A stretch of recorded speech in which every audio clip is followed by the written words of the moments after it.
ئیسرائیل بۆ خەڵکی غەزە بەرەو باشووری غەزە بڕۆن یانەوەی دەبن بە هاوبەش و هاوسۆزی ڕێکخراوێکی تیرۆریستی.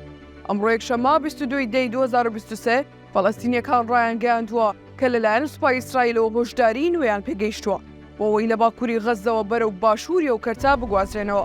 لەگەڵ هۆشداریەکانەوەشیان پێگوتراوە ئەگەر لە شوێنی خۆیان بمێننەوە دەکرێت وەک هاوسۆزی ڕێکخراوێکی تیرۆریستی دەستنیشان بکرێن.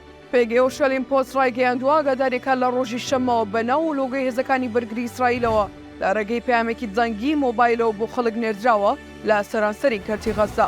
داواکاری هێزەکانی ئیسرائیل بۆ گواستنەوەی خەڵکە بۆ بەشی باشووری غەزە بۆ ناوچەیەکی تەسک و کەممەودایە و ڕووبەرەکەی تەنها 28 میلە. لا پەیامە جەنگیەکەدا هاتووە هۆشداریەکی بەپەلا بۆ دانیشتوانی غەزە بوونی ئێوە لە باکووری وادی غەزە ژیانتان دەخاتە مەترسیەوە.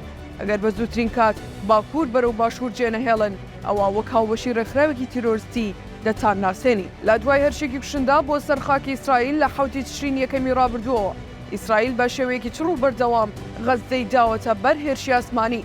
هەروەها لەشکرکێشی سوپای ئیسرائیل لە ڕێگەی وشکانیەوە چاوەڕوان نەکراوە.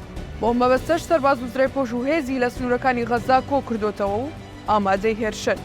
ئیسرائیل پێشتر هۆشداری بە هاوڵاتیانی غەزە داوە کە ڕوو لە باشوور بکەن. هەرچەندە دانیشتوانی غەزە گوتبوویان سوپای بەرگری ئیسرائیل هۆشداری نەداوە ئەگەر بەشی باکوور چۆڵ نەکەن ئەوە بە هاوسۆزی بۆ تیرۆریستان هەژمار دەکرێت.